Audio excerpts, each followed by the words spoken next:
अस्सलाम वालेकुम वरहमतुल्लाहि वबरकातुहू। This is sir Naseem Zulfiqar और आज जो है वो हम डिस्कस करने वाले हैं सेकेंड ईयर केमिस्ट्री चैप्टर 1 और चैप्टर 2 के एमसीक्यूज़ को। तो अगर आप मेरे चैनल पे न्यू है तो चैनल को सब्सक्राइब कर दें, वीडियो को लाइक कर दें, अपने फ्रेंड्स के साथ शेयर कर दें। तो ये जो लेक्चर होने वाला है this is for second year chemistry और जो साथ साथ जो है वो ई कैट और एम डी कैट के जो स्टूडेंट्स हैं जो ई कैट या एम डी कैट के टेस्ट को देंगे 2024 में, तो उनके लिए भी जो है वो हेल्पफुल होगा ई कैट एम कैट के लिए। और न्यू बुक से चूँकि एमसीक्यूज़ हैं तो चैप्टर 1 के हम यहाँ पर जो है वो 50 एमसीक्यूज़ को सॉल्व करेंगे और साथ में जो है वो चैप्टर 2 के 50 एमसीक्यूज़ को सॉल्व करेंगे। जैसे कि मैंने आपको स्टार्ट के 10 चैप्टर्स सेकेंड ईयर केमिस्ट्री के जो है वो अपलोड कर दिए हैं प्लेलिस्ट के अंदर। तो अब मैं इसके एमसीक्यूज़ की जो है वो सीरीज़ स्टार्ट करने जा रहा हूँ जो डेली बेसिस पर मैं इसमें अपलोड करूँगा। तो आज चैप्टर 1 और चैप्टर 2 के एमसीक्यूज़ यहाँ पर अपलोड हो जाएंगे, इंशाल्लाह बाकी सारे चैप्टर्स भी अपलोड होंगे। अगर आपको नोट्स की रिक्वायरमेंट है सेकेंड ईयर केमिस्ट्री की तो फिर ये मेरा व्हाट्सएप नंबर है 030021522272, जिसमें आपको थ्योरी के नोट्स जो है वो आपको मिल जाएंगे। तो आप इस नंबर पे व्हाट्सएप कर देंगे तो फिर आपको पीडीएफ मैं इसमें सेंड करूँगा, ठीक है। तो अब without any wasting any time हम स्टार्ट करते हैं अपने एमसीक्यूज़ को। तो फर्स्ट चैप्टर है केमिस्ट्री ऑफ रिप्रेजेंटेटिव एलिमेंट्स। जैसे कि आप जानते हैं रिप्रेजेंटेटिव एलिमेंट्स हम लोग एस ब्लॉक और पी ब्लॉक एलिमेंट्स को कहते हैं। मीन्स ग्रुप 1A से लेकर ग्रुप 8A तक के जो एलिमेंट्स होते हैं उनको असल में रिप्रेजेंटेटिव एलिमेंट्स जो है वो कहा जाता है, ठीक है। उनके बारे में ये चैप्टर है। तो इसके 50 एमसीक्यूज़ है, मोस्ट इंपॉर्टेंट एमसीक्यूज़ हैं यहाँ जो हम डिस्कस करेंगे। They are the most important MCQs जो कि बोर्ड पॉइंट ऑफ व्यू से और एंटी टेस्ट के पॉइंट ऑफ व्यू से बहुत ज़्यादा इंपॉर्टेंट होंगे, ठीक है। तो फर्स्ट एमसीक्यूज़ है कि the elements of this block are considered as representative elements. इस ब्लॉक के एलिमेंट्स को रिप्रेजेंटेटिव एलिमेंट्स जो है वो कहा जाता है। तो अब जानते हैं कि एस और पी ब्लॉक दोनों ब्लॉक्स के एलिमेंट्स हमारे पास रिप्रेजेंटेटिव एलिमेंट्स होते हैं। तो उसका आंसर हमारे पास करेक्ट हो जाएगा सी, मतलब s and p block. Second है the general valence shell electronic configuration of p block elements is dash. P block elements की general valence shell electronic configuration क्या होगी। तो जब आपसे एस ब्लॉक का पूछा जाता है कि एस ब्लॉक की क्या होगी, तो एस की तो हम सिंपल जानते हैं कि एस ब्लॉक के लिए हम लोग लिखते हैं दिस इज एन एस 1 से लेकर 2 तक एस ब्लॉक की होती है। और पी ब्लॉक की अगर आपको करनी हो दिस इज NS2 और इसके बाद NP 1 से लेकर 6 तक कुछ भी हो सकती है, ठीक है। तो उसका करेक्ट आंसर हमारे पास आ जाएगा this is NS2 NP 1 to 6, ठीक है। नेक्स्ट हमारे पास एमसीक्यूज थर्ड है the elements of group 1A and 2A are included in which block of the periodic table. 1A 2A को किस ब्लॉक में रखा जाता है। दैट्स वेरी इजी कि 1A 2A ग्रुप के एलिमेंट्स हमारे पास एस ब्लॉक एलिमेंट्स के पार्ट होते हैं, तो उनको एस ब्लॉक में रखा जाता है। तो इसका आंसर हमारे पास करेक्ट हो जाएगा A option, that's S block. Next MCQs है फोर्थ है the distance from nucleus to the outermost shell is called dash. कि अगर कोई भी हमारे पास अगर एक एटम है तो उस एटम के सेंटर से लेकर मतलब उसके सेंटर से लेकर उसके लास्ट शेल तक का डिस्टेंस, जैसे कि आप जानते हैं उसको एटॉमिक रेडियस कहा जाता है। तो इसका ऑप्शन हमारे पास हो जाएगा ए एटॉमिक रेडियस, ठीक है। नेक्स्ट उसके बाद फिफ्थ है the elements of group 1A are also called. 1A group के एलिमेंट्स को और क्या कहते हैं।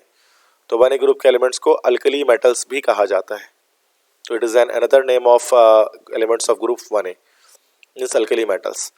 अल्कली मेटल्स क्यों कहते हैं, चूंकि अल्कली मींस होते हैं बेस। तो चूंकि ये बेस फॉर्मर्स होते हैं, चूंकि ये बेस बनाते हैं, दैट्स वाई हम इनको अल्कली मेटल्स कहते हैं, ठीक है। नेक्स्ट आते हैं एमसीक्यू 6 पर। एमसीक्यू 6 है which of the following atom is the biggest in size. कौन सा एटम जो है वो साइज में हमारे पास बिगेस्ट होगा। तो एक ये सिंपल कॉन्सेप्ट हम इसकी जिसके बारे में जानते हैं और वो सिंपल कॉन्सेप्ट क्या है कि जो एटॉमिक रेडियस है, तो जो एटॉमिक रेडियस होता है it is directly proportional to number of shell. जिसके पास नंबर ऑफ शेल ज़्यादा होंगे तो उसका एटॉमिक रेडियस ज़्यादा होगा, नंबर ऑफ शेल कम होंगे एटॉमिक रेडियस कम होगा। तो यहाँ पर जैसे कि अब देखें तो फ्लोरीन क्लोरीन ब्रोमीन आयोडीन सारे हैलोजेंस मौजूद हैं और फ्लोरीन के पास 2 शेल होते हैं, क्लोरीन के पास 3 शेल होते हैं, ब्रोमीन के पास 4 शेल होते हैं, जबकि आयोडीन के पास जो है वो शेल्स की तादाद कितनी होती है कि इसके अंदर हमारे पास जो है वो 5 शेल्स होते हैं, ठीक है। दैट्स वाई आयोडीन इसका करेक्ट आंसर होगा। आई लिखा हुआ है सिंबल फॉर्म में लिखा हुआ है, I is actually this is iodine, ठीक है। क्वेश्चन 7 है which of the following atom has the largest atomic radius. में से किस एटम का लार्जेस्ट एटॉमिक रेडियस है। तो सेम वही चीज़ है, लेकिन यहाँ पर ट्रेंड क्या है, लेफ्ट से राइट का है। हमें पता है कि जब हम लेफ्ट से राइट जाते हैं पीरियोडिक टेबल में तो एटॉमिक रेडियस हमारा क्या हो जाता है बेटा, डिक्रीज हो जाता है। क्यों डिक्रीज हो जाता है? Due to increase in number of shells. तो लेफ्ट साइड पे आपको पता है बोरॉन, कार्बन, नाइट्रोजन, ऑक्सीजन, तो ये सारे हमारे पास ग्रुप के लिहाज से देखें तो बोरॉन ग्रुप 3 का है, कार्बन ग्रुप 4 का है, नाइट्रोजन ग्रुप 5 का है, ऑक्सीजन ग्रुप 6 का है। तो ये हम लेफ्ट से राइट की तरफ जा रहे हैं, तो सबसे लेफ्ट एक्सट्रीम लेफ्ट पर जो एलिमेंट होगा वो हमारे पास एटॉमिक रेडियस ज़्यादा होगा, और वो हमारे पास होगा B for that is boron जो एलिमेंट है। Question 8, elements of group 2A are also called dash. 2A group के एलिमेंट्स और क्या कहा जाता है? तो 2A ग्रुप्स को हम लोग अल्कलीन अर्थ मेटल्स कहते हैं। अल्कलीन तो इस वजह से कि ये भी बेस फॉर्म होते हैं, अर्थ इस वजह से कि ये मिनरल्स की फॉर्म में जमीन के अंदर से निकलते हैं, that's why alkaline earth metals. Question 9 है the amount of energy which is required to remove an electron from the last shell of an atom is called dash. किसी भी एटम के लास्ट शेल से इलेक्ट्रॉन को remove करने के लिए जो एनर्जी देनी पड़ती है उसको हम लोग कहते हैं आयोनाइजेशन एनर्जी।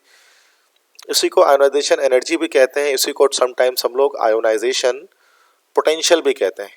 तो एक ही बात है, कुछ भी आप कह लें, शॉर्ट में इसी को आईपी कहा जा रहा होता है ना। क्वेश्चन 10 है which of the following property increases from top to bottom. तो बस एक सिंपल सी बात याद रखनी है कि टॉप से बॉटम बस एटॉमिक रेडियस जो है ना बेटा, बस वो हमारे पास इंक्रीज हो रहा होता है। बाकी अगर हम बात करते हैं इलेक्ट्रोनेगेटिविटी की बात करें, आयनाइजेशन पोटेंशियल की बात करें, इलेक्ट्रॉन एफिनिटी की बात करें, ये सारी की सारी जो है वो टॉप से बॉटम जाने पर जो है वो क्या होती है बेटा, डिक्रीज होती हैं।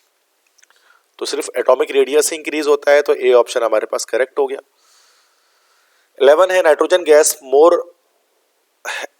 गैस हैज होना चाहिए has more ionisation energy than oxygen due to its dash. अब नाइट्रोजन की जो आयनाइजेशन एनर्जी होती है वो ऑक्सीजन से ज़्यादा होती है। अगर हम देखें तो नाइट्रोजन और ऑक्सीजन के लिहाज से तो नाइट्रोजन ग्रुप 5 का मेंबर है, ऑक्सीजन ग्रुप 6 का मेंबर है। लेफ्ट से राइट जाते हैं, नॉर्मल ट्रेंड क्या होता है कि लेफ्ट से राइट जाने पर आयनाइजेशन पोटेंशियल हमारे पास हमेशा इंक्रीज होती है। तो कहने का तो ऑक्सीजन की ज़्यादा होना चाहिए, नाइट्रोजन की कम, ऐसे ही होना चाहिए। लेकिन नाइट्रोजन की जो है ना वो लेकिन होता क्या है, नाइट्रोजन की ज़्यादा होती है किससे बेटा, ऑक्सीजन से। इसकी पीछे रीज़न क्या है? रीज़न आपको मिलेगा नाइट्रोजन के इलेक्ट्रॉनिक कन्फिग्रेशन में। जब नाइट्रोजन की इलेक्ट्रॉनिक कन्फिग्रेशन करते हैं हमारे पास आता है 1s2 2s2 और 2p3। और जब लास्ट शेल की जो है ना वैलेंस शेल, जब वो हाफ फिल्ड होता है तो सूरत में वो स्टेबल होता है, और ये स्टेबल कन्फिग्रेशन कहलाती है। तो नाइट्रोजन की जो इलेक्ट्रॉनिक कन्फिग्रेशन है बच्चों वो कैसी है, स्टेबल है। अब स्टेबल होने की वजह से क्या होता है कि इसके इलेक्ट्रॉन को निकालना मुश्किल हो जाता है। तो इसका करेक्ट ऑप्शन हमारे पास हो जाएगा सी, कि अपने स्टेबल इलेक्ट्रॉनिक कन्फिग्रेशन की वजह से नाइट्रोजन की आयनाइजेशन एनर्जी ज़्यादा होती है ऑक्सीजन के मुकाबले में। ठीक है। क्वेश्चन 12 है the power of an atom to attract the shared pair of electron towards itself is called. ये डेफिनेशन है, this is definition of electronegativity, D option. Question 13 है which is the most electronegative element in the periodic table. Periodic table में सबसे ज़्यादा electronegative element कौन सा है? ठीक है बेटा, तो देखो सबसे ज़्यादा इलेक्ट्रोनेगेटिव एलिमेंट हमें पता होना चाहिए कि वो क्या है बेटा, फ्लोरीन है। और उसकी वैल्यू भी याद रखिएगा कि फ्लोरीन की इलेक्ट्रोनेगेटिविटी होती है 4.0। और लीस्ट इलेक्ट्रोनेगेटिव एलिमेंट पूछा जाएगा तो वो क्या होगा बेटा, सीजियम, जिसकी वैल्यू होती है 0.7। 14 विच of the following is a bad conductor of electricity. इनमें से किससे इलेक्ट्रिक करंट पास नहीं हो सकता? तो जो इसका कॉन्सेप्ट है इस एमसीक्यूज 14 का, वो हम जानते हैं कि जितने भी हमारे पास मेटल्स होते हैं, जो भी हमारे पास मेटल्स हैं, मेटल्स हमारे पास गुड कंडक्टर्स होते हैं इलेक्ट्रिसिटी के, उनसे करंट पास हो जाता है। लेकिन जो हमारे पास नॉन मेटल्स होते हैं, नॉन मेटल्स हमारे पास क्या होते हैं बेटा, वो सारे के सारे हमारे पास इंसुलेटर्स होते हैं, जिनसे इलेक्ट्रिक करंट पास नहीं होता। तो यहाँ पर चूंकि हमें से पूछा जा रहा है कौन सा बैड कंडक्टर ऑफ इलेक्ट्रिसिटी, जिससे करंट पास नहीं हो, तो नॉन मेटल ढूंढना है। तो यहाँ पर सोडियम की बात की जाए तो सोडियम हमारा मेटल है, आयरन की बात की जाए तो आयरन भी हमारा मेटल है, मैग्नीशियम की बात की जाए तो मैग्नीशियम भी हमारा मेटल है।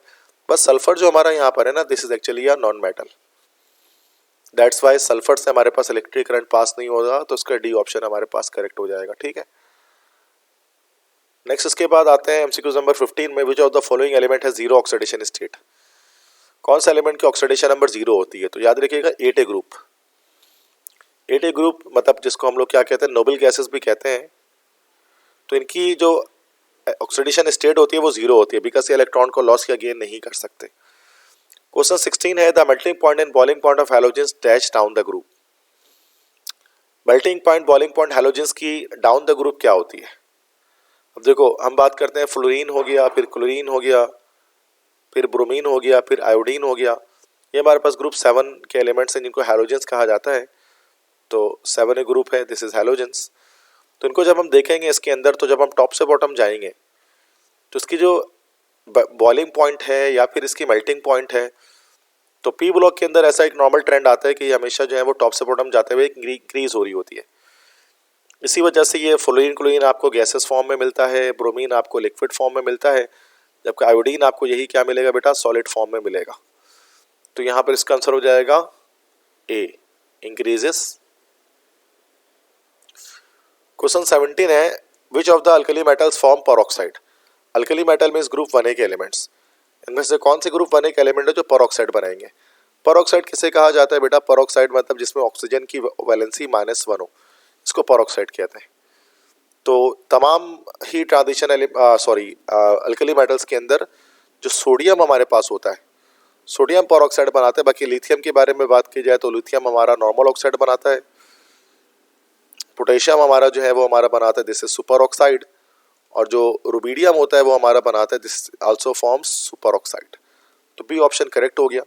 क्वेश्चन 18 है, which of the following alkaline earth metal forms peroxide. Alkaline earth metal में परऑक्साइड बेटा सिर्फ 2 ही एलिमेंट बनाते हैं, एक स्ट्रोंशियम बनाता है और एक बेरियम बनाता है। और स्ट्रोंशियम बेरियम में से यहाँ पर स्ट्रोंशियम मौजूद है, बेरियम नहीं है, दैट्स वाई डी ऑप्शन हमारा करेक्ट है। बाकी सारे हमारे पास शुरू में बेरिलियम हो गया, मैग्नीशियम हो गया, कैल्शियम हो गया, ये सारे के सारे हमारे पास जो है वो कौन से ऑक्साइड बनाते हैं बेटा, नॉर्मल ऑक्साइड बनाते हैं। ठीक है, सिर्फ जो हमारा स्ट्रोंशियम होता है ये हमारा जो है वो सुपर ऑक्साइड की फॉर्मेशन करता है, सॉरी सुपर ऑक्साइड कह रहा हूँ, परऑक्साइड की फॉर्मेशन करता है।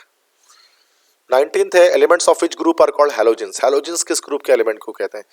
हैलोजन आपको पता है, हैलोजन के मतलब होते हैं सॉल्ट फॉर्मर्स, सॉल्ट को बनाने वाले। तो 7A ग्रुप के जो एलिमेंट्स हैं उनको हैलोजेंस कहा जाता है, fluorine, chlorine, bromine, iodine, astatine. 20 which of the following metal give yellow colour in flame test. Yellow colour कौन देता है फ्लेम टेस्ट में, तो सोडियम देता है, बी ऑप्शन। 21 है, Castner Kellner cell is used to manufacture dash. Castner Kellner cell से हम क्या बनाते हैं, तो इससे हम NaOH बनाते हैं, सोडियम हाइड्रोक्साइड बनाते हैं, इसी को हम लोग कहते हैं कास्टिक सोडा। तो कास्टर कैलनट सेल से इसको बनाया जाता है। साथ में इसका जो बाय प्रोडक्ट भी हमें ऑब्टेन होता है, तो बाय प्रोडक्ट के तौर पे इसमें हमें क्लोरीन मिल रहा होता है, Cl2। नॉर्मली इसको NaOH या कास्टिक सोडा, सोडियम हाइड्रोक्साइड की फॉर्मेशन के लिए इस्तेमाल करते हैं। 22 anode is made up of dash in Castner Kellner cell. Castner Kellner cell में एनोड किसका बना होता है, तो कास्टर कैलनट सेल में जो एनोड है वो बना होता है हमारे पास टाइटेनियम का, Ti। टाइटेनियम के ब्लॉक्स होते हैं, तो टाइटेनियम ब्लॉक्स को हम लोग एज अ एनोड इस्तेमाल करते हैं। एनोड से मुराद हमारे पास क्या होता है, this is actually positive electrode, is called anode. 23 cathode is made up of dash in Castner Kellner cell. Cathode हमारे पास बना होता है Hg का। Hg किसे कहते हैं, मरकरी को कहते हैं। तो एक मूविंग मरकरी कैथोड होता है जो सर्कुलर पाइप के अंदर रोटेट कर रहा होता है, मूव कर रहा होता है। Cathode means negative electrode.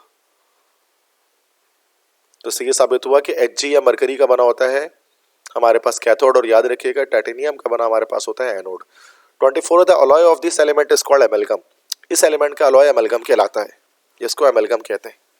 ठीक है, अब अलॉय किसे कहते हैं, अलॉय जैसे कि अगर आप जानते हैं, alloy is actually the combination of metals. दो या दो से ज़्यादा मेटल जब कंबाइन होते हैं तो फिर अलॉय बनता है। तो उसको तो एमलगम किसे कहते हैं, amalgam is actually mercury based alloy.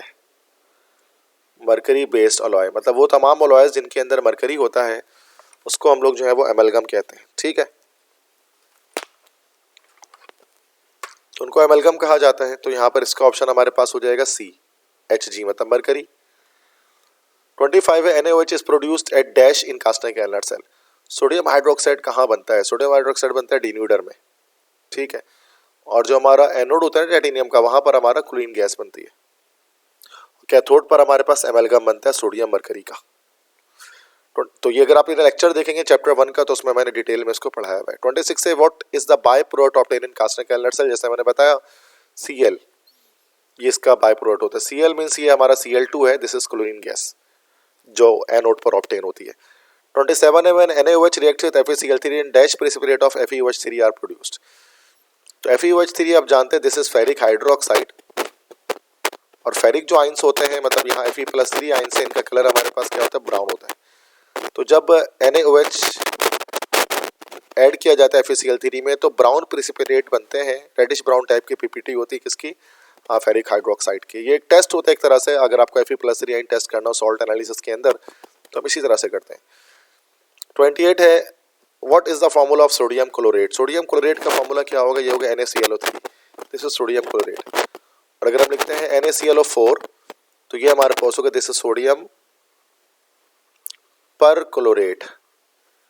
इसी तरह से NaClO2 हमारे पास हो जाएगा दिस इज सोडियम क्लोराइड, और NaClO हमारे पास कहलाएगा दिस इज सोडियम हाइपोक्लोराइड। तो ये नेम्स आपको पता होने चाहिए सबके। 29th है the formula of bleaching powder is dash. Bleaching powder का फॉर्मूला क्या होता है, ये होता है CaOCl2। उसको इस तरह से भी लिखा जा सकता है, CaOCl लिख दें ब्रैकेट में, फिर Cl लिखा है, तो इसका मतलब यही है। 30 Hassan clever process is used to prepare dash. Hassan clever process किस चीज़ को बनाने को इस्तेमाल किया जाता है, तो इससे हम लोग बनाते हैं CaOCl2, this is bleaching powder. तो ब्लीचिंग पाउडर बनाया जाता है हैसन क्लेवर प्लांट के थ्रू। 31st है which of the following is necessary for the growth of bones and teeth. दांतों और हड्डियों की ग्रोथ के लिए कौन सा एलिमेंट जरूरी है, तो Ca किसका सिंबल होता है बच्चों, this is the symbol of calcium, तो कैल्शियम जरूरी है। 32 है what is the formula of washing soda. Washing soda का फॉर्मूला क्या होता है, this is Na2CO3.NH2, decahydrated sodium carbonate, ये हमारे पास होता है वॉशिंग सोडा। अगर सिर्फ Na2CO3 है तो ये हमारे पास होता है सोडा ऐश। NaHCO3 है तो ये हमारे पास कहलाता है baking soda which is use for baking purpose. NaOH हमारे पास कहलाता है this is called as caustic soda.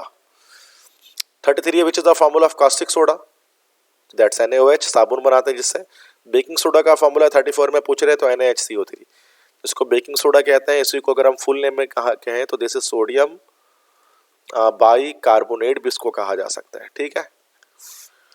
35 MCQs है what is the formula of soda ash. Soda ash का फॉर्मूला क्या होता है, दिस इज Na2CO3, ये फॉर्मूला हमारे पास होता है सोडा ऐश का। इसी को हम लोग ये नाम भी कह सकते हैं एनहाइड्रस सोडियम कार्बोनेट। एनहाइड्रस से मुराद क्या होता है, जिसके अंदर कोई भी वाटर ऑफ क्रिस्टलाइजेशन मौजूद ना हो। 36 है what which of the following is used to make fertiliser. तो फर्टिलाइजर इसमें से बनाते KNO3 से, दिस इज पोटेशियम नाइट्रेट, जिसको हम लोग सॉल्ट पीटर भी कहते हैं। 37 है which is the most acidic halogen acid. सबसे पहली बात तो हैलोजन एसिड क्या होती है भाई, तो हैलोजन एसिड हम लोग कहते हैं HX को। HX इज हैलोजन एसिड, जब भी हाइड्रोजन किसी हैलोजन से जुड़ता है this is called halogen acid. तो हैलोजन एसिड बहुत सारे हो सकते हैं, HF हो सकता है, HCl हो सकता है, HBr हो सकता है, HI हो सकता है। सबसे ज़्यादा एसिडिक इसमें से कौन होगा, क्योंकि एसिड आप जानते हैं एसिड क्या होता है, जो H+ डोनर होता है, जो H+ आराम से दे सके, तो सबसे आराम से H+ हमारे पास HI देता है। HI is hydro iodic acid भी इसको हम कह सकते हैं। अब हाइड्रो आयोडिक एसिड में जो हाइड्रोजन और आयोडीन के बीच का जो बॉन्ड है ना, ये बॉन्ड बहुत आराम से ब्रेक हो जाता है, बॉन्ड एनर्जी बहुत लो होती है, जिसकी वजह से ये H+ आराम से लॉस कर देता है। दैट्स वाई ये सबसे ज़्यादा एसिडिक होता है, मोस्ट एसिडिक होता है। 38 है which halogen has the highest bond energy. तो बॉन्ड एनर्जी किसे कहते हैं, that is the amount of energy which is required to break the bond of 1 mole of molecule, that's bond energy. तो bond energy वैसे depend करती है किस पर, लाइक एटॉमिक रेडियस पर, जितने छोटे एटम होंगे बॉन्ड एनर्जी उतनी ज़्यादा होगी। तो अक्सर बच्चों को ये लगता है, चूँकि जैसे कि हम जानते हैं कि वो एटॉमिक रेडियस के लिहाज से एक ट्रेंड होता है कि बच्चों को लगता है कि चूँकि फ्लोरीन सबसे छोटा है तो उसकी बॉन्ड एनर्जी सबसे ज़्यादा होगी, बट यहाँ पर ये जो MCQs है ये डील करता है एक एक्सेप्शन से। बॉन्ड एनर्जी जो है ना वो फ्लोरीन से ज़्यादा क्लोरीन की होगी। तो कोई बच्चे कहेंगे फ्लोरीन की क्यों नहीं होगी सर, इसमें तो शेल की तादाद कम है, इसमें 2 शेल हमें दिखेंगे जबकि क्लोरीन में हमें 3 शेल दिखेंगे, तो फ्लोरीन की ज़्यादा होनी चाहिए बॉन्ड एनर्जी। लेकिन होता क्या बेटा, यहाँ पर एक एक्सेप्शन की इस वजह से आता है रिपल्जन ऑफ इलेक्ट्रॉन। छोटे एटम होने की वजह से यहाँ पर फ्लोरीन के इलेक्ट्रॉन्स रिपल करते हैं, जिसकी वजह से इसका साइज बढ़ जाता है और बॉन्ड एनर्जी इसकी कम हो जाती है क्लोरीन के मुकाबले में। तो इसका बी ऑप्शन ही करेक्ट होगा, याद रखिएगा। 39 है which of the following is strongest oxidising agent. इनमें से कौन सा स्ट्रॉन्गेस्ट ऑक्सीडाइजिंग एजेंट है। नॉन मेटल सारे या हैलोजेंस जितने भी होते हैं वो सारे स्ट्रॉन्गेस्ट ऑक्सीडाइजिंग एजेंट होते हैं। अब हैलोजेंस में से भी अगर देखा जाएगा तो फ्लोरीन हमारे पास यहाँ पर F2 स्ट्रॉन्गेस्ट ऑक्सीडाइजिंग एजेंट हमारे पास होता है। 40 the formula of sulphuric acid. Sulphuric acid का फॉर्मूला क्या होता है, H2SO4। बाकी HCl का किस चीज़ का फॉर्मूला है? This is actually hydrochloric acid, that's why A option correct नहीं है। HNO3 आप जानते हैं, this is the formula of nitric acid, that's why it is also not correct. H3PO4 is the formula of phosphoric acid, और ये भी हमारा correct नहीं है। 41 है sulphuric acid is manufacture in industries through the process dash. Sulphuric acid को industry में किस प्रोसेस से मैन्युफैक्चर किया जाता है? तो उसको बनाया जाता है कॉन्टैक्ट प्रोसेस से। ओसवाल्ड प्रोसेस से हम बनाते हैं नाइट्रिक एसिड को, HNO3 को। हेबर बोश प्रोसेस या हेबर प्रोसेस से हम लोग प्रोडक्शन करते हैं अमोनिया गैस की। नेक्स्ट आते हैं एमसीक्यूज नंबर 42 पे, which catalyst is use in contact process. तो कॉन्टैक्ट प्रोसेस में हम लोग कौन सा कैटलिस्ट इस्तेमाल करते हैं? V2O5 इस्तेमाल करते हैं, बहुत मशहूर कैटलिस्ट है। पूरा नाम होता है वेनेडियम पेंटा ऑक्साइड। इस कैटलिस्ट को यूज किया जाता है रिएक्शन को फास्ट करने के लिए, और ये यूज किस टावर के अंदर होता है बेटा? कॉन्टैक्ट टावर के अंदर होता है, याद रखिएगा। 43 है, what is the formula of oleum. Oleum किसे कहते हैं? ओलियम का फॉर्मूला क्या है? ओलियम होता है H2S2O7, highly concentrated sulphuric acid. 44 है, oleum is produce in which of the following tower in contact process. Oleum इनमें से किस टावर में प्रोड्यूस होता है कॉन्टैक्ट प्रोसेस के अंदर? तो ओलियम हमारे पास बनता है एब्जॉर्प्शन टावर में। एब्जॉर्प्शन टावर में बनता है, जिसमें क्या किया जाता है कि जो सल्फर ट्राइऑक्साइड गैस आई होती है ना कॉन्टैक्ट टावर से, उसमें सल्फ्यूरिक एसिड को एब्जॉर्ब किया जाता है, और एक एडिशन रिएक्शन के थ्रू हमारे पास जो है ना वो क्या चीज़ बनती है? एडिशन रिएक्शन के थ्रू हमारे पास बनती है H2S2O7, लाइक ओलियम जिसको हम कहते हैं। 45 है, sulphuric acid is a dash. Monobasic acid, dibasic acid, tribasic acid and none of this. तो बेटा जो एसिड्स होते हैं उनकी बेसिसिटी होती है। बेसिसिटी किसे कहते हैं? कितना H+ एक एसिड दे सकता है। अगर हम सल्फ्यूरिक एसिड को पानी में डालें तो ये 2 H+ में और एक सल्फेट आयन में ब्रेक हो जाएगा। तो चूंकि ये हमें 2 H+ दे रहा है, दैट्स वाई ये हमारा डाइबेसिक एसिड है। हम ये भी कह सकते हैं कि जो सल्फ्यूरिक एसिड इसकी जो बेसिसिटी होती है वो कितनी होती है? 2 होती है। तो डाइबेसिक एसिड कह सकते हैं, इसी को डाइप्रोटिक एसिड भी कहा जाता है। तो एक ही बात है। 46 है, which of the following pair of elements are chemically similar. इनमें से कौन से pair of elements chemically similar होंगे?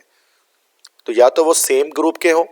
केमिकली सिमिलर एलिमेंट कौन से हो सकते हैं? या तो सेम ग्रुप के हों, अगर सेम ग्रुप के नहीं है तो फिर उनके अंदर कोई ना कोई डायगोनल रिलेशनशिप होनी चाहिए, मतलब डायगोनल में एलिमेंट होने चाहिए। जैसे कि अगर आप देखें तो लिथियम और मैग्नीशियम, लिथियम मैग्नीशियम डायगोनल में मौजूद होते हैं, है ना भाई। लिथियम इस रहा है ना, लिथियम सोडियम है, बेरिलियम मैग्नीशियम है। अगर आप यहाँ पर चेक करें तो आप क्या देख सकते हैं कि लिथियम और मैग्नीशियम एक दूसरे के डायगोनल में आ रहे हैं। दैट्स वाई ये हमारे पास लिथियम मैग्नीशियम की प्रॉपर्टीज लगभग सेम होती हैं। 47 MCQs dash is use to make chocolate foil. Chocolates की जो फॉइल होती है, किटकैट वगैरह जो चॉकलेट, उनकी फॉइल जो उनकी पतली जो ऊपर की कवरिंग होती है, उसको किससे बनाते हैं? उसको Al से बनाया जाता है। Al is the symbol of, this is aluminium, ठीक है। 48 है, Na2P4O7.10H2 is the formula of. ये फॉर्मूला किसका है? ये फॉर्मूला होता है बोरेक्स का। That's the formula of borax, जिसको उर्दू में हम लोग कहते हैं सुहागा। तो इसको एज अ फ्लक्स इस्तेमाल किया जाता है सोल्डरिंग वगैरह करने के लिए। 49 है, which of the following is used for the purification of water. देखिए प्यूरिफिकेशन ऑफ वाटर में क्लोरीन भी इस्तेमाल करते हैं, ब्लीचिंग पाउडर भी यूज़ करते हैं, LM भी यूज़ करते हैं। तीनों ही पानी को प्यूरिफाई और पानी को साफ करने के लिए इस्तेमाल किया जाता है, तो all of these answer correct होगा। 50 ammonia gas is use in the production of. Ammonia gas जिसका फॉर्मूला हमारे पास क्या होता है? NH3। इससे हम लोग क्या बनाते हैं? अमोनिया गैस को यूज़ किया जाता है नाइट्रिक एसिड के प्रोडक्शन के लिए, और जिस प्रोसेस से बनाया जाता है इसी प्रोसेस को कहा जाता है हेबर प्रोसेस। फर्स्ट टाइम आपने लोगों ने पढ़ा होगा हेबर्स प्रोसेस के नाम से, सॉरी गलत कह दिया मैंने। तो हेबर्स प्रोसेस तो अमोनिया बनता है, लेकिन अमोनिया से फिर जब हमें फाइनली बनाते हैं ना नाइट्रिक एसिड, तो ये हमारे पास कहलाता है ओसवाल्ड प्रोसेस, जिसपे हम नाइट्रिक एसिड मतलब HNO3 को बना रहे होते हैं। तो बेटा ये सारे MCQs हमारे पास हो गए किसके? ये इस फर्स्ट चैप्टर के रिप्रेजेंटेटिव एलिमेंट्स के।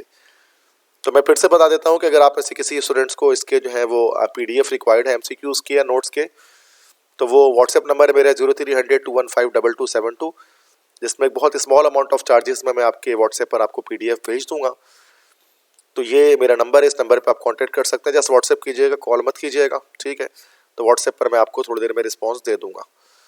तो ये नंबर इस पर कर सकते हैं। तो उस पर क्या होगा कि आपको जो PDF नोट्स हैं सेकेंड ईयर केमिस्ट्री के, तो वो आपको इसके अंदर जो है वो मिल जाएंगे, ठीक है। नेक्स्ट है उसके बाद चैप्टर 2 पे आते हैं, chemistry of outer transition elements, ठीक है। इनऑर्गेनिक केमिस्ट्री का टॉपिक है ये भी, क्योंकि हम जानते हैं कि इनऑर्गेनिक केमिस्ट्री के अंदर हमारे पास 2 चैप्टर्स इंक्लूड हैं। तो एक तो चैप्टर 1 है और चैप्टर 2 है, बस ये 2 चैप्टर हमारे पास इनऑर्गेनिक केमिस्ट्री से ताल्लुक रखते हैं, ठीक है। तो इसके एमसीक्यूज देख लेते हैं। थोड़ी राइटिंग मेरी जो है वो इतनी अच्छी नहीं बनती इसके अंदर, तो थोड़ा कॉम्प्रोमाइज़ कीजिएगा। आई होप सो कि आप समझ पा रहे हो मेरी राइटिंग को, चूँकि राइटिंग टैबलेट पर मुझसे इतना खास नहीं लिखा जाता जितना अच्छा मैं बोर्ड पर लिख पाता हूँ। क्वेश्चन 1 है, the elements of this block in periodic table are called outer transition elements. इस ब्लॉक के एलिमेंट्स को आउटर ट्रांजिशन एलिमेंट कहा जाता है, ठीक है। तो आउटर ट्रांजिशन एलिमेंट की केमिस्ट्री है ना ये, तो ये हम लोग वैसे भी हम जानते हैं आउटर ट्रांजिशन एलिमेंट हम लोग जो है वो डी ब्लॉक एलिमेंट्स को कहते हैं। तो उसका करेक्ट आंसर हमारे पास हो गया डी ब्लॉक। और जो हमारे पास एफ ब्लॉक होते हैं वो हमारे पास कहलाते हैं, they are known as inner.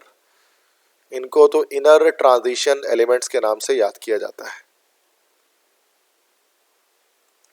Question 2 है, there are dash column in the outer transition element. Outer transition element में कॉलम कितने होते हैं बेटा? तो कॉलम इसके अंदर हमारे पास 10 होते हैं। अच्छा, ग्रुप्स की बात की जाए तो ग्रुप्स हमारे पास टोटल इसके अंदर होते हैं 8 लेकिन जो 8 बी ग्रुप होते हैं ना, 8 बी आयरन कोबाल्ट निकल वाले, इसके अंदर 3 कॉलम्स होते हैं, जिसकी वजह से ओवरऑल कॉलम की तादाद बढ़ के हमारे पास 10 हो जाती है। इसके अंदर 10 कॉलम्स होते हैं वर्टिकल, है ना। कॉलम्स आपको पता है हमेशा वर्टिकल होते हैं। तो ग्रुप हमारे पास 8 है बट कॉलम्स 10 है। थर्ड एमसीक्यू है, 3D series of outer transition element starts with dash. अब आप जानते हैं हमारे पास मुख्तलिफ सीरीज चलती है, 3D सीरीज होती है, 4D सीरीज होती है, 5D सीरीज होती है, 6D सीरीज होती है। तो हर सीरीज अलग अलग एलिमेंट से स्टार्ट होती है। 3D सीरीज हमारी जो है वो स्कैंडियम से स्टार्ट होती है, 4D सीरीज हमारी स्टार्ट होती है एट्रियम से, 5D सीरीज स्टार्ट होती है लेंथेनम से, 6D सीरीज स्टार्ट होती है एक्टिनम से। तो इसका आंसर हमारे पास हो जाएगा स्कैंडियम SC। तो SC एक एलिमेंट है, दिस इज स्कैंडियम, जहाँ से स्टार्ट होती है ये सीरीज और ख़त्म कहाँ पर होती है? जिंक पे जाकर ख़त्म होती है। तो एटॉमिक नंबर 21 से लेकर 30 तक टोटल 10 एलिमेंट्स आते हैं। क्वेश्चन 4 है, what is the general valence shell electronic configuration of outer transition element. तो आउटर ट्रांजिशन एलिमेंट की जनरल वैलेंस शेल कन्फिग्रेशन होती है NS1 से लेकर 2 तक, फिर N-1 D1 से लेकर 10 तक। और इन चारों में से कोई भी ऑप्शन इसके ऐसा नहीं है, यहाँ 1 to 14 लिखा हुआ है ना, तो इसका डी ऑप्शन करेक्ट हो जाएगा, नॉन ऑफ दीज। क्वेश्चन 5 है, what is the valence shell electronic configuration of copper. Copper की वैलेंस शेल कन्फिग्रेशन कितनी होती है? कॉपर का एटॉमिक नंबर अगर आप जानते हैं, दिस इज 29। अब अगर ये 29 है तो ये हमारे पास हो जाएगा, दिस इज एंड में अगर हम जाए ना, तो अगर हम 1:2:2 करके एंड में जाएंगे तो वैसे आता है 4:2 3D9 आता है। लेकिन हम इसको स्टेबल करने के लिए क्या करते हैं, 4:1 3D10 कर देते हैं, ताकि ये कॉपर की इलेक्ट्रॉनिक कन्फिग्रेशन स्टेबल हो जाए। तो सी ऑप्शन हो जाएगा 4:1 3D10। क्वेश्चन 6 है, what outer transition elements has only +2 oxidation state. किस आउटर ट्रांजिशन एलिमेंट की सिर्फ +2 ऑक्सीडेशन स्टेट होती है? तो वो हमारे पास होता है जिंक। तो जिंक, चूंकि जिंक के Zn होता है सिंपल, इसका नाम है पूरा जिंक। जिंक में अगर आप देखें तो 4:2 3D10 होता है ना ये। तो S से 2 इलेक्ट्रॉन जब इसके निकल जाते हैं ना, तो फिर क्या होता है कि ये फिर फाइनली फिर और इलेक्ट्रॉन को लॉस नहीं करता। तो जिंक हमेशा किसी भी कंपाउंड के अंदर आपको +2 चार्ज बनाता हुआ दिखाई देगा, जैसे ZnO हो गया, ZnCl2 हो गया। हर कंपाउंड के अंदर जिंक आपको +2 ऑक्सीडेशन स्टेट में मिलता है, और इसकी वेरिएबल ऑक्सीडेशन स्टेट नहीं होती है, फिक्स होती है, +2 ही रहती है बस। और जिंक के सारी फैमिली के साथ ऐसे ही, zinc, cadmium, mercury, that's why उनको हम सूडो ट्रांजिशन एलिमेंट्स कहते हैं। Question 7, elements of which group are called coinage metals. Coinage metal से मुराद क्या होता है? जिनसे हम लोग जो है वो कॉइन्स बना सकें, सिक्के बना सकें। तो कॉइनेज मेटल्स हमारे पास होते हैं ग्रुप 1B में। कौन कौन से एलिमेंट होते हैं? कॉपर होता है, सिल्वर होता है, गोल्ड होता है, जिनसे सिक्के बनाए जाते हैं। 8 है, elements of which group are called pseudo transition element. Pseudo का मतलब होता है फॉल्स या फेक ट्रांजिशन एलिमेंट। तो ये हमारे पास 8B ग्रुप के एलिमेंट होते हैं, जिसके अंदर हमारे पास आ जाता है जिंक, आ जाता है कैडमियम, आ जाता है मरकरी, आ जाता है, क्योंकि ये बहुत सारी प्रॉपर्टी में रिजेंबल नहीं करते हैं बाकी ट्रांजिशन एलिमेंट्स है, दैट्स वन को सूडो ट्रांजिशन एलिमेंट कहा जाता है। क्वेश्चन 9 है, which catalyst is used in the production of ammonia gas. तो अमोनिया गैस को बनाने के लिए हम लोग जो है वो बी मतलब आयरन कैटलिस्ट को इस्तेमाल करते हैं, Fe। तो ये इस्तेमाल किया जाता है। तो Fe is a symbol of iron ammonia gas के प्रोडक्शन के लिए। हेबर प्रोसेस होता है ना भाई, तो उसमें हम लोग N2 यूज़ करते हैं, H2 से रिएक्शन कराते हैं, और फिर ये एक रिवर्सिबल रिएक्शन होता है आयरन कैटलिस्ट की प्रेजेंस में, जिससे अमोनिया गैस की फॉर्मेशन होती है। क्वेश्चन 10 है, which of the following element contains the highest number of unpaired electrons. सबसे ज्यादा अनपेयर्ड इलेक्ट्रॉन किसके होंगे? अनपेयर्ड इलेक्ट्रॉन किससे कहते हैं? जिसमें एक सिंगल इलेक्ट्रॉन हमारे पास होगा तो उसको अनपेयर्ड कहा जाता है। तो उसको निकालना पड़ेगा बेटा सब में, ठीक है। अब जैसे कि आयरन की बात करें तो आयरन की इलेक्ट्रॉनिक कन्फिग्रेशन जब हम करते हैं, देखो 4s2 तक तो हमारे पास क्या हो गया कि 20 हो जाता है, और अन का 26 होता है, तो 4s2 3d6 हमारे पास हो जाएगा ये, ठीक है। तो इसके पास हमारे पास अनपेयर्ड इलेक्ट्रॉन कहा जाए तो 4 अनपेयर्ड इलेक्ट्रॉन इसके अंदर हमारे पास आ रहे हैं। चूंकि d6 है ना, तो पहले 5 आएंगे, फिर मतलब 1 2 3 4 5, फिर छठा आएगा ना यहाँ पर, तो ये हमारे पास 4 अनपेयर्ड बनेंगे। तो ये तो हमारे आयरन हो गया जिसमें 4 मैंगनीज की बात करते हैं तो मैंगनीज में हमारे पास होता है 4s2 और 3d5। अब इसमें 5 अनपेयर्ड इलेक्ट्रॉन है, और यही maximum number of unpaired electron है जो कि मैंगनीज में है। बाकी भी अगर हम चेक करेंगे तो आपको उसमें से कम मिलेगा। जैसे स्कैंडियम में तो आपको पता है कि पहला एलिमेंट है, तो ये हो जाएगा 4s2 3d1। तो एक ही अनपेयर्ड इलेक्ट्रॉन है इसके अंदर, ओनली 1, तो ये तो हो नहीं सकता। टाइटेनियम की बात की जाए, स्कैंडियम टाइटेनियम वेनेडियम, मतलब 4s2 3d3, तो इसमें 3 अनपेयर्ड इलेक्ट्रॉन है, तो ये भी नहीं हो सकता। तो मैंगनीज करेक्ट है 5 अनपेयर्ड इलेक्ट्रॉन के साथ। सबसे ज़्यादा जो है अनपेयर्ड इलेक्ट्रॉन अगर हम 3d सीरीज की बात करें आउटर ट्रांजिशन एलिमेंट की, तो इसी के अंदर मौजूद होती है।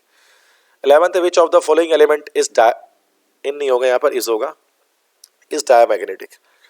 इसमें से कौन सा एलिमेंट जो है वो डायमैग्नेटिक होता है? डायमैग्नेटिक किससे कहते हैं? नॉट अट्रैक्टेड टुवर्ड्स मैग्नेट, जो मैग्नेट की तरफ अट्रैक्ट नहीं होगा।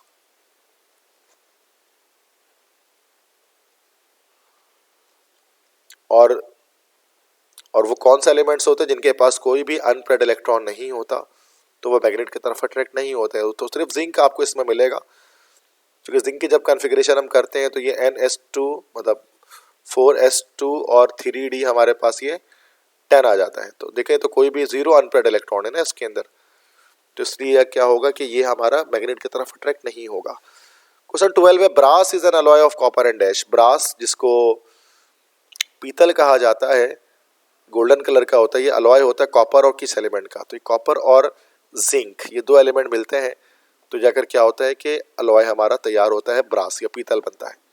गोल्डन कलर का अलॉय होता है ये। 13th, which of the following alloys used to make medals. किससे हम तमगे बनाते हैं, मेडल्स बनाते हैं, किस अलॉय से? तो ये बनाया जाता है बेटा किससे? ब्रोंज से।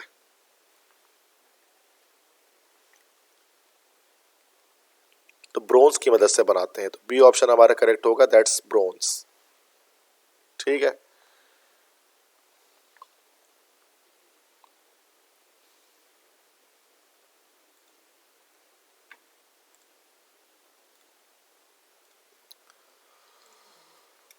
ठीक है बच्चों, तो इसका तो हमारे पास हो गया ब्रोंज। उसके बाद क्वेश्चन 14 है, which of the following transition elements form colourless compound. तो वही बात है कि जिंक है, जिंक कलरलेस कंपाउंड बनाता है, चूंकि सूडो ट्रांजिशन एलिमेंट है, तो इसमें जब T2G CG ऑर्बिटल में जो है वो ट्रांजिशन नहीं हो पाती है। तो मैंने डिटेल में डिस्कस किया हुआ लेक्चर में, आप इसको समझ सकते हैं। तो जिंक जो है वो कलरलेस कंपाउंड बनाएगा। जिंक के अलावा जिंक के बाकी मेंबर कैडमियम, मरकरी, वो भी ऐसे ही करते हैं। मतलब सारे जो ग्रुप 2B के एलिमेंट्स होते हैं ना, वो पूरे जो हमारे पास सूडो ट्रांजिशन एलिमेंट होते हैं। क्वेश्चन 15 है, in the complex this the coordination number of निकल इज डैश। तो इस कॉम्प्लेक्स में निकल की कोऑर्डिनेशन नंबर कितनी हो? कोऑर्डिनेशन नंबर किसे कहा जाता है कि जो है वो कितना जो है वो एक जो सेंट्रल मेटल एटम है वो कितने इलेक्ट्रॉन पेयर को रिसीव कर रहा है। तो EN यहाँ पर लिगेंड इथिलाइन डायमाइन, तो ये एक EN जो है ना वो 2 अनपेयर्ड 2 देता है ना, लोन पेयर। तो 2 EN आ गए तो 2 2 4, तो 4 electrons, 4 lone pair of electrons किसको मिलेंगे? निकल को मिलेंगे। तो इसका जो कोऑर्डिनेशन नंबर हमारे पास निकल का हो जाएगा इसके अंदर, वो हो जाएगा C4। 16 ethylene diamine is a dash ligand. Ethylene diamine जिसको हम लोग शॉर्ट में E.N भी लिखते हैं, जिसका स्ट्रक्चर इस तरह से बनता है कि CH2 फिर CH2 फिर NH2 फिर NH2। तो इस तरह से स्ट्रक्चर होता है इथिलाइन डायमाइन का। यहाँ पर आप देख सकते हैं कि 2 लोन पेयर यहाँ पर दे सकता है इथिलाइन डायमाइन, तो दैट्स वाई ये हमारा बाइडेंटेट लिगेंड है, ठीक है। क्वेश्चन 17 है, ethylene diamine tetra acetate is a dash ligand, EDTA जिसको हम शॉर्ट में कहते हैं। तो ये कौन सा लिगेंड होता है? अब इसमें तो अगर आप इसका स्ट्रक्चर अगर आप डिजाइन करेंगे तो जैसे CH2 CH2 फिर ये N हो गया, फिर ये N हो गया, फिर इसके चार तरफ एसीटेट लगे होते हैं। तो एक एसीटेट ये रहा CH3COO माइनस, फिर एक एसीटेट ये रहा CH3COO माइनस, फिर एक एसीटेट ये रहा CH3COO माइनस, फिर एक एसीटेट ये रहा CH3COO माइनस। अब अगर यहाँ पर आप देखेंगे ना इसके अंदर, तो यहाँ पर ये एक लोन पेयर, दो लोन पेयर यहाँ से मिलने और चार नेगेटिव चार्जेस हैं। तो ये हमारे पास 2 + 4 = 6। तो हम इसको कहते हैं ये हमारा हेक्साडेंटेट लिगेंड है जिसकी डेंसिटी 6 है, मतलब ये 6 लोन पेयर दे सकता है। 18 लिगेंड्स आर लिगेंड्स क्या होते हैं? तो लिगेंड्स हमारे पास लेविस बेसेस होते हैं। लेविस बेस क्यों कहते हैं उसको? बिकॉज ये इलेक्ट्रॉन पेयर डोनर्स होते हैं, ये इलेक्ट्रॉन पेयर डोनेट कर देते हैं किसको? सेंट्रल मेटल एटम को। That's why 19th H2O is a dash ligand. H2O कौन सा डेंटेट लिगेंड है? देखो वाटर की जब बात की जाएगी ना, तो वाटर में वैसे तो हमारे पास 2 लोन पेयर होता है ऑक्सीजन के पास, लेकिन एक एटम सिर्फ एक ही लोन पेयर दे सकता है, दूसरा नहीं दे सकता। तो एक देगा और एक नहीं देगा। तो दैट्स वाई वाटर भी हमारा मोनोडेंटेट लिगेंड है, बाइडेंटेट नहीं। अगर चलो लोन पेयर इसके पास 2 हैं, एक एटम से एक ही लोन पेयर जाता है, ये रूल है। 20 the number of lone pairs of electron donated bye ligand is called dash. तो ये जैसे मैंने बताया डेंसिटी कहलाती है, एक लिगेंड जितना लोन पेयर देता है। 21 it is a bidentate negative ligand. कौन सा बाइडेंटेट नेगेटिव लिगेंड है? देखो EN ये भी हमारा बाइडेंटेट है, और ऑक्जेलेटो जो COO इस तरह से ऑक्जेलेटो होता है ना, तो ये भी हमारा बाइडेंटेट है। लेकिन EN जो हमारे पास होता है कैसा होता है? न्यूट्रल और ऑर्गेनिक लिगेंड होता है। तो ऑक्जेलेटो यहाँ पर करेक्ट होगा चूंकि इस पर नेगेटिव चार्ज आता है, और O एंड में आ रहा है। वैसे भी हम जानते हैं जो नेगेटिव लिगेंड्स होते हैं उनका सफिक्स हमारे पास O होता है। 22 EDTA is a dash. EDTA कैसा? हेक्साडेंटेट। तो हेक्साडेंटेट लिगेंड भी है, ऑर्गेनिक लिगेंड भी है, और चिलेटिंग लिगेंड भी इसी को कहते हैं, चिलेट कहलाता है, जो कि मल्टीडेंटेट लिगेंड्स होते हैं, पॉलीडेंटेट लिगेंड्स होते हैं। तो डी ऑप्शन हो जाएगा ऑल ऑफ दिस। क्वेश्चन 23 है those ligands in which the lone pair of electrons donated bye more than 1 atom. अगर लोन पेयर एक से ज्यादा एटम दे रहा हो किसी लिगेंड के अंदर, तो उसको हम लोग कहते हैं this is called ambidentate ligand. Ambidentate मतलब जिसमें लोन पेयर ऑफ इलेक्ट्रॉन के कोई मल्टीपल एटम्स जो है वो प्रोवाइड कर रहे होते हैं। जैसे NCS हमारे पास होता है, तो वो हमारे पास एक एम्बीडेंटेट लिगेंड होता है। 24 in the complex this the oxidation number of Fe is dash. इस कॉम्प्लेक्स में Fe की ऑक्सीडेशन नंबर कितनी निकलेगी? तो CN की -6 होगी, पोटेशियम की +4 हो गई। तो ये हमारे पास -6 और +4 कितना हो गया? -2 हो गया। तो इसका एडिटिव इन्वर्स कर लेंगे तो 2 +2 इसकी ऑक्सीडेशन नंबर होती है आयरन की इसमें। 25 में what is the correct IUPAC name of K3FeCN6? तो बेटा ये हो जाएगा, तो CN6 है, K है तो पोटेशियम, देन हेक्सासायानो। उसके बाद चूंकि कैटायन मौजूद हो तो Fe को फेरेट बोलेंगे। ऑक्सीडेशन नंबर यहाँ पर हो गया +3 और यहाँ पर -6, तो ऑक्सीडेशन नंबर आयरन का +3 निकल कर आएगा। This is potassium hexacyano ferrate 3। तो ये हमारे पास बी ऑप्शन इसका हमारे पास करेक्ट होगा।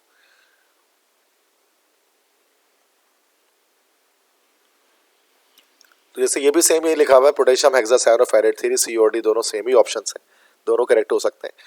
26 है what is the symbol of chromium? Chromium का सिंबल क्या होता है? वेरी इजी, CR होता है।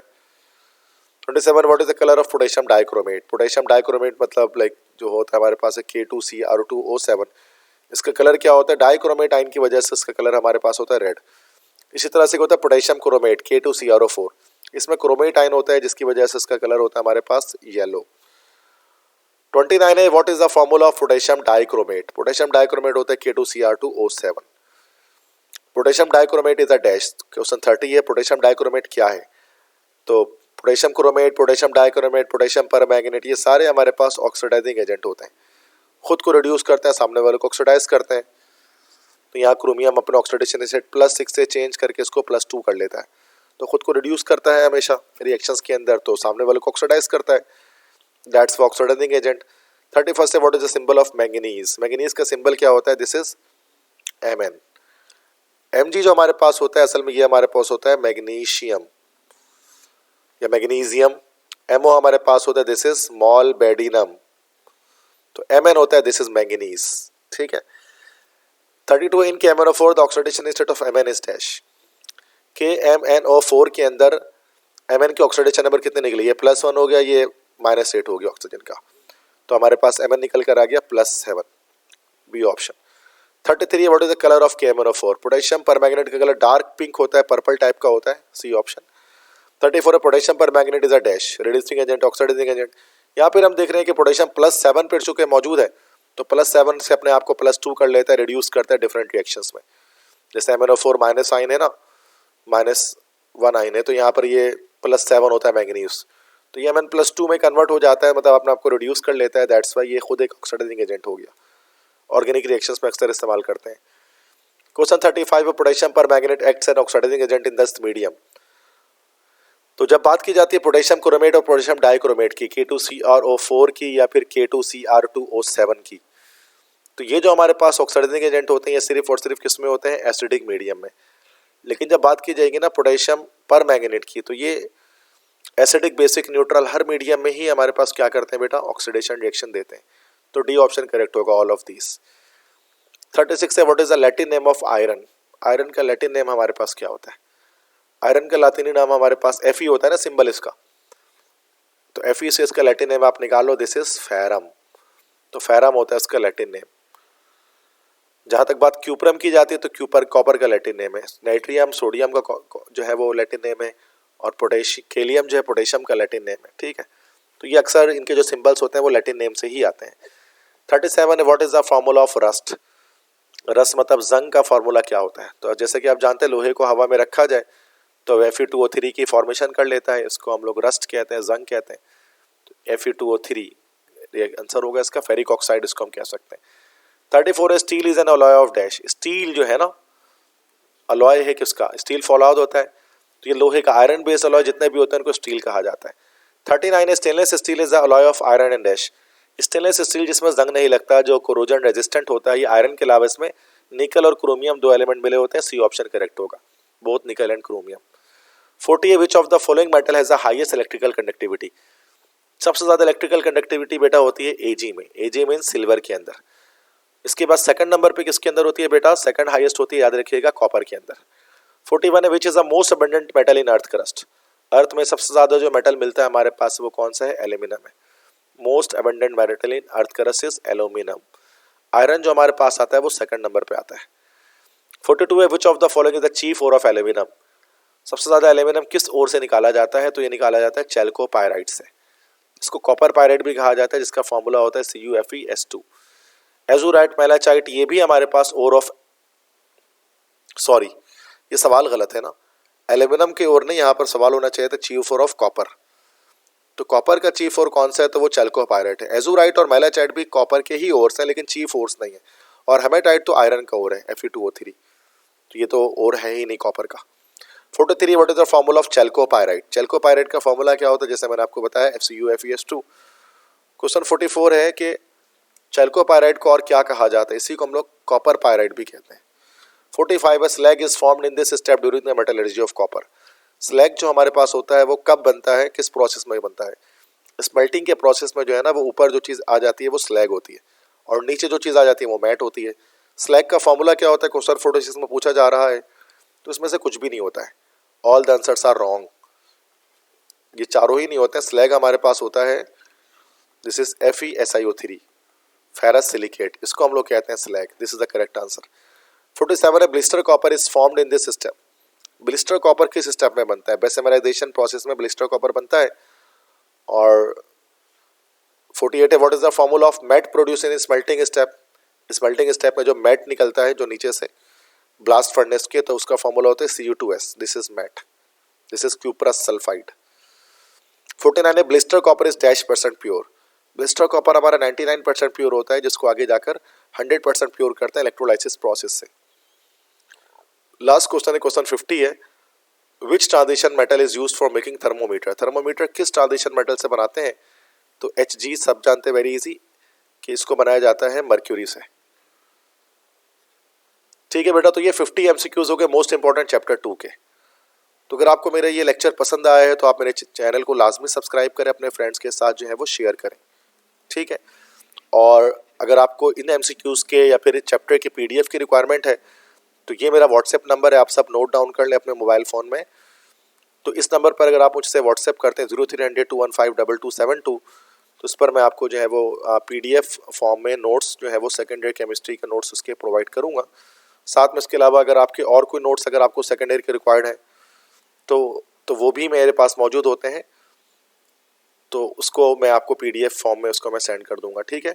जो भी मटेरियल आपको स्टडी का चाहिए, एप्टीट्यूड के हवाले से, ई-कैट के हवाले से मटेरियल रिक्वायर्ड हो, या एमडी कैट के हवाले से रिक्वायर्ड हो, या सेकंड ईयर फर्स्ट ईयर के हवाले से रिक्वायर्ड हो, तो कोई भी मटेरियल आपको रिक्वायर हो, टेस्ट पेपर्स चाहिए, प्रैक्टिस शीट्स चाहिए, तो वो आप इस नंबर पे कांटेक्ट कर सकते हैं और बहुत स्मॉल चार्जेस के अंदर मैं आपको वो चीज़ें बच्चों को प्रोवाइड कर रहा होता हूँ। ठीक है बेटा, तो thank you so much for listening to me. Best of luck तमाम बच्चों को अपने एग्जाम्स के लिए। इंशाल्लाह जल्द हाजिर होंगे दोबारा एक नए लेक्चर के साथ। तब तक के लिए अपने टीचर सर नसीम जुल्फ़िकार को इजाज़त दें। अल्लाह हाफिज़।